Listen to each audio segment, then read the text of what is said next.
जय हिंद दोस्तों। कल हमारा फर्स्ट सेशन हुआ था, उसमें हम सीख रहे हैं हमें क्या करना क्या नहीं करना। धर्म के अनुसार बहुत जगह जगह से सीखा इस ज्ञान को और अब सबको देना है। शुरुआत हो गई है। पारस ने कहा बच्चों का समर कैंप करने के लिए तो शुरू किया। तो प्रज्ञान आया था कल, प्रज्ञान को सिखाया था कल तिकोतो के पाठ से वंदना और 18 पाप वगैरह और कुछ क्वेश्चंस जर्नल किए थे। आज फिर क्लास शुरू कर रहे हैं और जैसे ही हमारा ये कुछ थोड़ी देर का सेशन हम रिकॉर्ड करेंगे और यूट्यूब पे इसको देंगे और फेसबुक पे। उसके अलावा बाकी हमारी ऑफलाइन होगी क्लास, तो आप ज्वाइन करें इसी तरह से। और थोड़े टाइम बाद फिर हम इसे लाइव करेंगे यूट्यूब पे और फेसबुक पे। Thank you. हम कर रहे हैं अभी शुरू। कल का बताओ।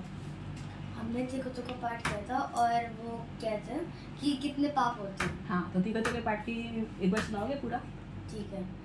प्रॉपर विधि से,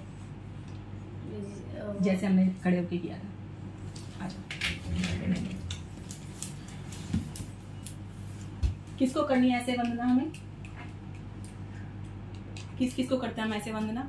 गुरु जी को और भगवान। ठीक है, करते हैं।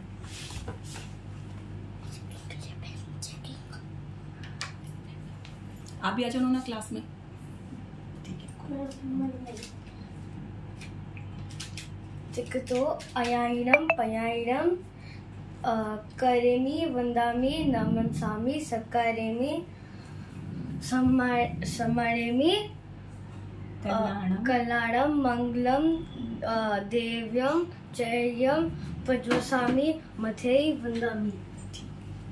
क्या फायदा होता है ऐसे वंदना करने से हमें गुरु को और भगवान जी को? बैठकर हमारा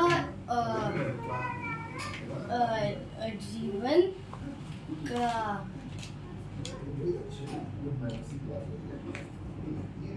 हमारे कर्मों की निर्जरा और हमारा एक स्कूल में एडमिशन हो गया। तो जब हम जाते हैं किसी स्कूल में तो किसी को गुड मॉर्निंग टीचर को बोलते हैं ना, बस वही स्टाइल है। उनको इस स्टाइल से बोलते हैं वंदना, इनको इस स्टाइल से, क्योंकि इन्होंने हमें जो ज्ञान दिया है वो बहुत कीमती ज्ञान है। वो ज्ञान कैसे कीमती है? क्योंकि भगवान ने जो केवल ज्ञान से देखा वो उन्होंने गंधर्वों को दिया, गंधर्वों ने आचार्यों को, संतों को, वो हमें अभी यहाँ पर मिला है। और भगवान कितने साल पहले थे? 2500 साल पहले। भगवान महावीर स्वामी जी 2500 साल पहले कैसे रूप में थे? शान के रूप में। हाँ, और अभी कहाँ पर है? अभी क्या हो गए? हाँ, अब स्वर्ग में नहीं है, अब मोक्ष में चले गए। मोक्ष में मतलब शरीर नहीं है अब उनके पास, ठीक है ना। मोक्ष में जब चले जाते हैं तो शरीर नहीं रहता। अभी हम 4 गतियों में भ्रमण करते हैं। कौन कौन सी 4 गतियां होती हैं? देव होता है, फिर पशु पक्षी होता है, मनुष्य और पेड़ पौधे। वो तो पशु पक्षी वाले में आ गए। अच्छा। और चौथा नरक, ठीक है ना। तो अब 18 पाप में से कोई पाप याद है आपको? बता सकते हो?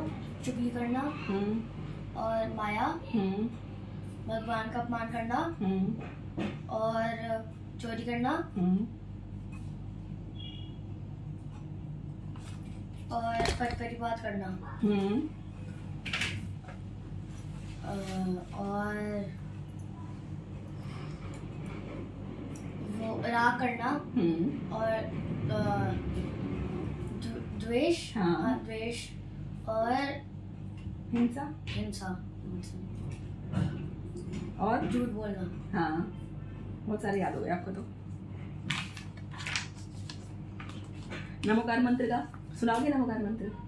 नमो हरिहंताणं नमो सिद्धाणं नमो हरिहरणं नमो बधायानं नमो लोहे सव्य साहुनं अश्वपच्चिनमोकारो सव्य पापणाशिनो मंगलालं च सवेशं परम भगवाय मंगलम मंगलालं च सवेशं परम भगवाय मंगलम। बोलो महावीर भगवान की जय। और लास्ट में और ये नमोकार मंत्र का अर्थ मालूम है? किस किस को वंदना कर रहे हैं हम इसमें? गुरु जी को और भगवान को। तो भगवान के 2 रूप, अरिहंत और सिद्ध, और 3 रूप गुरु के, आचार्य, उपाध्याय और साधु, ठीक है। और ऐसे 5 को नमस्कार करने से क्या होता है? ऐसो 5 नमोकारो, सारे पाप कष्ट मिटते हैं।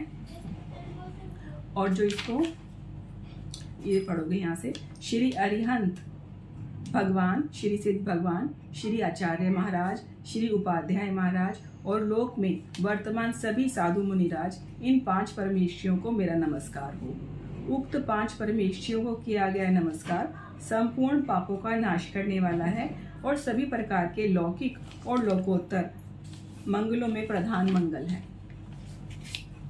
ठीक, क्लियर? मीनिंग लिखोगे इसका? ठीक है, मीनिंग लिख लो। नमोकार मंत्र में हम 5 पदों को वंदना करते हैं और ये 5 पद हैं आखिर कौन से, तो इसमें कौन कौन लोग शामिल होते हैं। सबसे पहले जो अरिहंत हैं, जिनको केवल ज्ञान प्राप्त हुआ और केवल ज्ञान के बाद जिन्होंने हमें वो ज्ञान दिया। केवल ज्ञान आखिर है क्या, कौन बता सकता है? केवल ज्ञान पता है आपको? जिसमें सिर्फ ज्ञान ही ज्ञान हो और जिसमें हम 4 दिशाएं में देख सकते हो। हाँ, जिसके अंदर हम लौकिक और लोकोत्तर जितनी भी, जहां पर भी काल देख सकते हैं, तीनों कालों का ज्ञान इसमें हो जाता है। और आत्मा में ये ज्ञान प्रकट होता है, शरीर में नहीं होता। आत्मा का मतलब होता है कि वो झलकता है ज्ञान, उपयोग लगाते हैं। जब शरीर होता है तो वो, जब हम उपयोग लगाते हैं तो हम देख के बता सकते हैं कौन क्या कहाँ पर कर रहा है, किसके मन में क्या है, किस जगह पे क्या चीज़ है, पूरे लोक का संपूर्ण ज्ञान। तो इसे बोलते हैं केवल ज्ञान। जब आत्मा ज्ञान में रमण करती है और विकारों से मुक्त होती है तो केवल ज्ञान प्रकट होता है।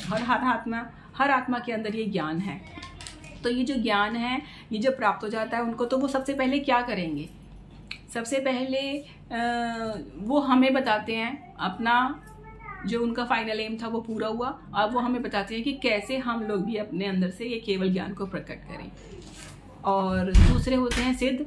जब 4 घाती कर्मों का क्षय हो जाता है तो जीव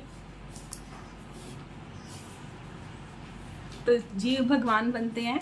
तो जो भगवान है अनंत सिद्ध वहाँ हैं, विराजमान है लोक के सबसे ऊपरी भाग में, तो उनको वंदना करते हैं 2nd पद में। 3rd पद में आचार्यों को वंदना करते हैं जो ज्ञान ध्यान में रमण करते हैं और संघ को चलाते हैं।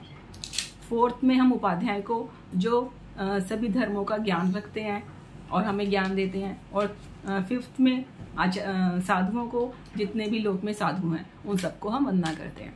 तो जितने भी हमारी उच्चतम पदों पर पहुंच गए हैं जो जीव, उन लोगों को हम वंदना करते हैं गुरु के रूप में, भगवान के रूप में।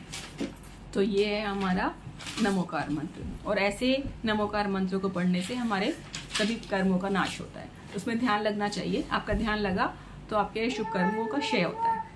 ये है हमारा। अच्छा, मैंने आपको कल क्या सिखाया था? प्रथम सुनाओगे? अगर महाराज जी को कैसे वंदना करते हैं बताओ, जल्दी बताओ, फिर आपका वीडियो बनेगा। कैसे वंदना सिखाया था कल? क्या बोला था? आपका ध्यान कल खेल में था ना? चलो बताओ, आप लिखो जल्दी, फिर नेक्स्ट शुरू करेंगे। भूल गए ना? चलो अब याद कर लो। मथेन बंदामी, मथेन बंदामी। खड़े हो जाओ। कैसे करोगे? महाराज जी को देख के मथेन बंदामी। और आगे पूछोगे महाराज जी से आपका हाल चाल क्या है, तो कैसे बोलोगे? सुख साता महाराज जी। क्या बोलोगे? सुख साता है। आप कैसे हो? सुख साता है आप।